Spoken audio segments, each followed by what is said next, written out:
considero o Haddad ele é um derrotado profissional. Ele perdeu as eleições para todas as esferas já do executivo, perdeu para a prefeitura, perdeu para o governo do estado, perdeu para a presidência da república. Ele não consegue mais se eleger para nenhum cargo executivo no estado. O PT nunca venceu e nunca vencerá o estado de São Paulo. Em relação ao Tarcísio, eu acho que o esgotamento com o modelo tucano, e o Tarcísio fez mais uma gestão tucana. Quem toca politicamente o governo é o Gilberto Kassab, que é uma figura do centrão, que apoia o Lula no plano federal e apoia o Tarcísio no plano estadual. Esse esgotamento, o fato da gestão Tarcísio ser mais de uma gestão tucana, na minha avaliação, abre espaço para uma candidatura antissistema.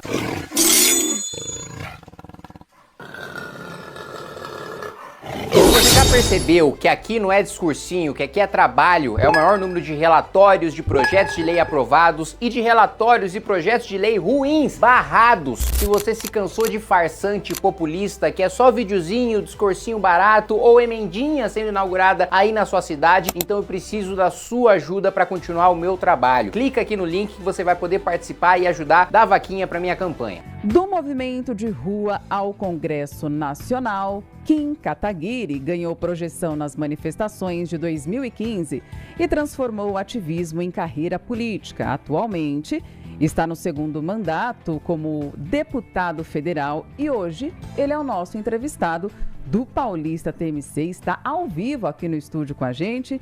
Kim, seja muito bem-vindo e muito obrigada pela presença. Obrigado, é um prazer. Obrigado pelo convite. Kim, então é o seguinte... Você vai ser candidato ou não? Porque o senhor, né? Vou te chamar de senhor mesmo você sendo muito jovem. Senhor ou você? Você, fica tranquilo. Então vamos lá. Você foi convidado como pré-candidato ao governo do estado, mas também está ali, vou à pré-reeleição. E aí? Qual que é a sua decisão? A gente quer saber em primeira mão aqui no Paulista TMC. Não, hoje eu sou pré-candidato ao governo do estado e a minha decisão sobre confirmar a pré-candidatura e transformar em candidatura vai ser no dia 20 de junho, que inclusive tem um evento marcado ali no Bunkiô, na Liberdade, às 15 horas, que vai ser o meu anúncio definitivo. Então a gente pode já te considerar pré-candidato ao governo do estado. Sim. E por que essa decisão e não a decisão à reeleição como deputado? Isso. Bom, primeiro só para reforçar para você, a decisão final vai ser no dia 20 de junho, mas enquanto não tem a decisão, eu mantenho a minha pré-candidatura. E a decisão é porque, primeiro, o estado de São Paulo é um estado importante demais para não ter um pré-candidato do Partido Missão ao governo do estado. E segundo, porque eu avalio que nós precisamos de uma mudança no estado de São Paulo. O estado de São Paulo é mais rico e mais produtivo da federação.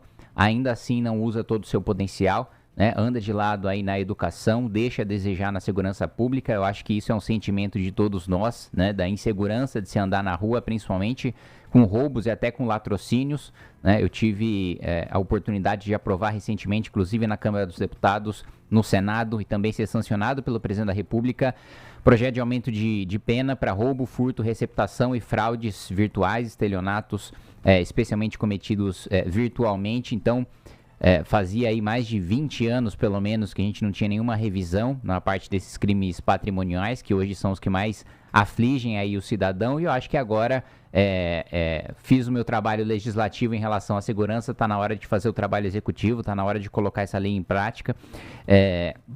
Acho que o Estado tem deficiências estruturais, educação é um dos exemplos, o nosso IDEB aí anda de lado já há algum tempo. Na saúde nós tivemos algum avanço nas cirurgias eletivas, mas ainda assim falta bastante atenção na saúde primária. Eu acho que o governo do estado, apesar disso ser competência dos municípios, tem um papel fundamental em fiscalizar e incentivar os municípios. Então, pelo diagnóstico do estado e pela importância do estado, inclusive por ser importante também para a pré-candidatura à presidência da República do Renan Santos, que hoje eu mantenho minha pré-candidatura ao governo do estado. Mas como você startou, então, aí falando de segurança pública, quais são suas propostas para a segurança pública, que é o maior problema do Estado hoje? Eu acho que, primeiro, o governador Tarcísio não cumpriu a promessa de valorizar as forças de segurança pública, tanto do ponto de vista salarial, né? A Polícia de São Paulo é uma das que tem os piores salários da federação, e é justamente o Estado de São Paulo que paga o salário da maior parte das polícias militares dos outros estados, com os repasses que a gente faz da União, trabalho que é feito em São Paulo, mas imposto que vai para Brasília.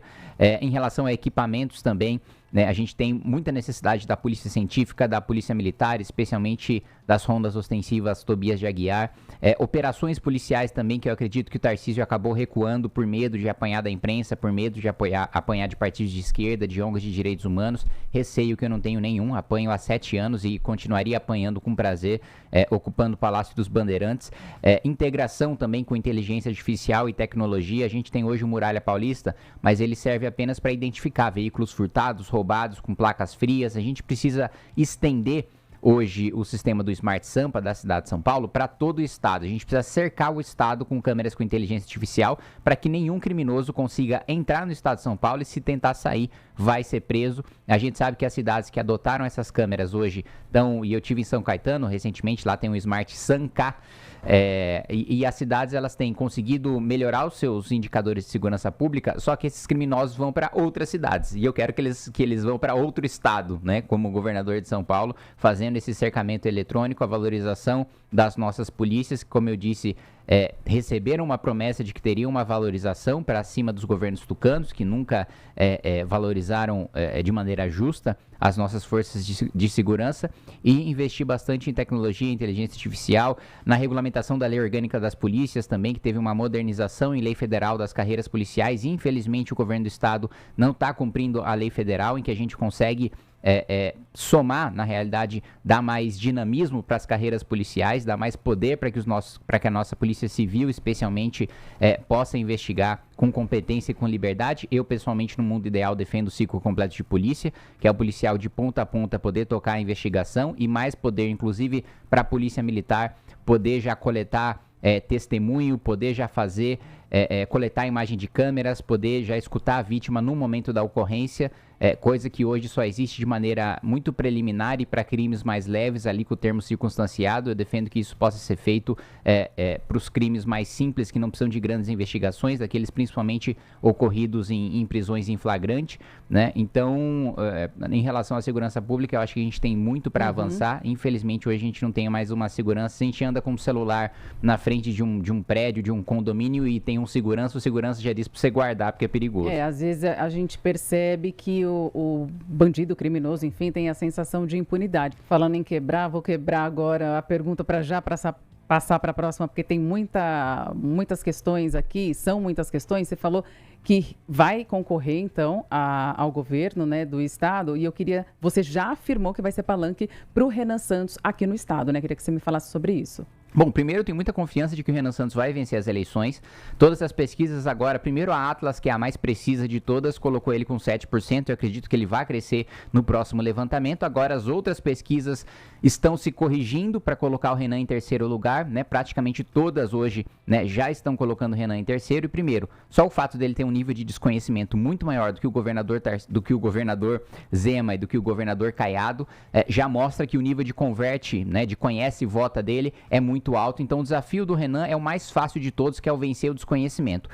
Cada vez mais ele se torna conhecido, quanto mais conhecido aumenta as intenções de voto, e hoje ele é um dos candidatos que tem a menor rejeição, e quando ele estiver no debate na televisão, todo mundo vai conhecer, e portanto ele vai ter um número muito maior de votos, vai ter esse terceiro lugar consolidado, esse terceiro se tornará segundo, esse segundo se tornará primeiro. Então é importante no estado de São Paulo que o Renan, né, possua um pré-candidato aí ao governo do estado. É o maior estado de todos, é um estado que decide a eleição nacional, e que o Renan terá uma agenda já tem uma agenda robusta aqui no estado, e terá uma ainda maior. E o Tebas tem pergunta também, Tebas. Kim, no caso da eleição aqui em São Paulo, a gente observa as principais pesquisas colocando o Tarcísio e o Haddad bem na frente na comparação com os outros candidatos, né? Inclusive o seu nome bem atrás de Haddad e também de Tarcísio de Freitas. Como fazer para alcançar essas candidaturas em tão pouco tempo?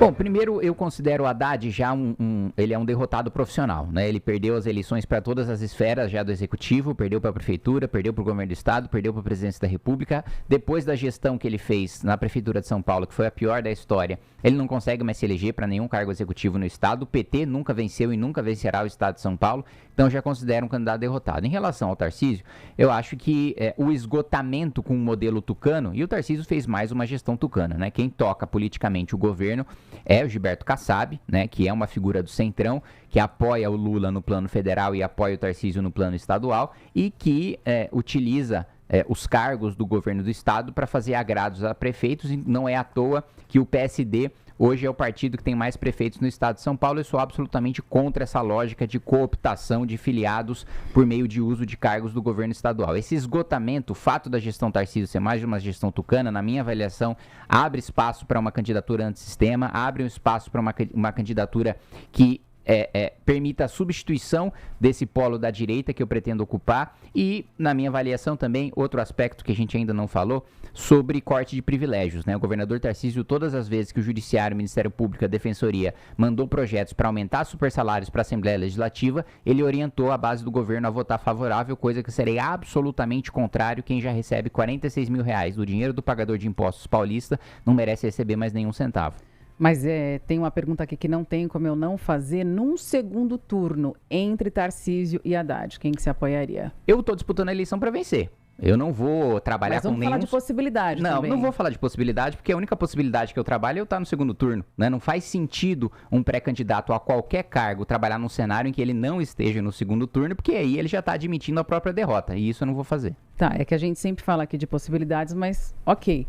Ok, a gente recebeu aqui agora, né, também a gente fez até um breaking news no TMC 360, que a Comissão de Finanças e Tributação da Câmara dos Deputados aprovou nessa quinta-feira o projeto de lei que prevê o endurecimento das penas para autores de golpes digitais, né? Se for aprovado, então, o tempo de prisão para esses casos vai superar a do crime de extorsão quando há violência ou grave ameaça à vítima. Queria que você falasse sobre isso, até porque o assunto internet, inteligência artificial e aí golpes digitais, ainda mais no cenário eleitoral, está em foco, né? Vem muito à tona. Queria que você me falasse sobre isso também. Eu não sei se você falou sabendo, mas fui eu que aprovei esse relatório. Então, mais um relatório aprovado pelo Kim. Ah, sim. Esse foi um relatório que eu aprovei na Comissão de Finanças nessa semana. Infelizmente, cada vez mais golpes têm acontecido na internet e afetando principalmente idosos. Aliás, dentro daquele projeto que eu aprovei, de aumento de pena para furto, roubo, receptação, estelionato, no estelionato a gente transformou em ação penal pública incondicionada, ou seja, antes você obrigava um idoso que sofria um golpe a fazer uma representação, a ir até o judiciário, a ir até o Ministério Público para punir o criminoso que cometeu aquele estelionato. Só que muitas vezes o idoso ele fica constrangido de ter sofrido um golpe, ele acha que a culpa é dele, não do criminoso, ele se sente envergonhado e não vai à justiça. Agora a gente permitiu que o Ministério Público, sem a necessidade de provocação de ninguém, possa perseguir esse criminoso e agora com mais esse meu relatório aprovado na Comissão de Finanças, a gente aumenta a pena para os crimes cometidos no ambiente virtual. A gente sabe que cada vez mais crimes envolvendo, né, você conseguir a senha de cartão de crédito, você conseguir o acesso ao Pix daquela pessoa, você conseguir acesso à carteira de investimentos daquela pessoa. Isso ocorre com cada vez mais frequência e por isso a gente precisa endurecer, né, não só do ponto de vista de pena, mas também do ponto de vista da persecução penal em relação a esses criminosos. Bom, falando agora então de STF, você costuma afirmar que o STF avança, né, sobre prerrogativas do Congresso e critica o chamado ativismo judicial, mas em diferentes momentos recorreu ao próprio Supremo para destravar emendas e para pressionar a Câmara em questões políticas. Você considera que o STF só extrapola quando toma decisões das quais você discorda ou há um critério objetivo para definir aí quando a intervenção da Corte é legítima? Tem um critério muito objetivo que é a Constituição. Eu só provoco o Supremo Tribunal Federal para cumprir a Constituição. Eu não provoco o Supremo quando eu sou derrotado. Aliás, todas as semanas eu sou derrotado na Câmara dos Deputados em políticas públicas que são aprovadas pelo governo Lula e eu nunca recorri ao Supremo para tentar inverter o mérito, para tentar vencer no tapetão. Todas as semanas eu poderia recorrer ao Supremo se fosse o caso de toda vez que eu fosse derrotado eu fizesse essa provocação. Não. Às vezes que eu provoquei o Supremo, por exemplo, eu acabei de citar a questão das emendas, é função do judiciário punir, né, e exigir explicações quando existe um desvio de função por parte de execução de emendas parlamentares. Da mesma maneira, como algumas vezes eu já ingressei com mandado de segurança, já impetrei o mandado de segurança parlamentar para exigir que o devido processo legislativo fosse cumprido. O devido processo legislativo é um direito constitucional, é um direito de minoria que deve ser assegurado independentemente da vontade do presidente da Câmara ou dos líderes partidários. E, portanto, aquilo que está previsto na Constituição e na lei, o judiciário deve fazer cumprir. Aquilo que não está previsto, o judiciário não deve se meter. Eu nunca ativei e nunca vou ativar o judiciário para tentar fazer alguma coisa que não está prevista em legislação. Ok, para a gente terminar, Teríamos muito mais perguntas, mas qual que é a sua avaliação sobre a PEC do fim da escala 6x1, tanto em relação às chances de aprovação quanto à representação apresentada ao TCU contra a campanha do governo federal sobre o tema? Bom, eu já explicitei muito o meu posicionamento em relação à PEC em si. Acho que é demagogia, é populismo, não vai fazer com que a escala 6x1 acabe. Todos nós somos contra a escala 6x1. Agora, uma PEC que vai enganar o trabalhador, isso eu votei contrário. Fui um dos únicos que teve a coragem de ser nos bastidores e no voto publicamente ser contra essa PEC populista. Infelizmente, a maior parte dos deputados, né, todos da base do governo e alguns que se dizem de direita, né, boa parte deles bolsonaristas, acabaram votando por populismo a PEC da escala 6x1. Eu representei o governo Lula no Tribunal de Contas da União porque o Tribunal de Contas proíbe que o governo utilize dinheiro de propaganda institucional para pressionar pela aprovação de um projeto. O governo não pode usar dinheiro público para pressionar a aprovação de um projeto fazendo propaganda dele para a sociedade. O governo só pode divulgar políticas públicas que já estão em vigor, mas não pode pressionar pela sua aprovação. Isso é um uso ilegal do dinheiro público. O dinheiro de propaganda institucional do governo deveria ser para mostrar para as pessoas, olha, tem uma nova campanha de vacinação, tem um novo medicamento disponível, tem um novo programa, por exemplo, de você retirar um projeto meu que foi implementado pelo governo Lula, de você poder retirar sua CNH sem autoescola. O dinheiro de propaganda institucional foi feito para isso, e não para você ilegalmente pressionar o parlamento a votar qualquer pauta.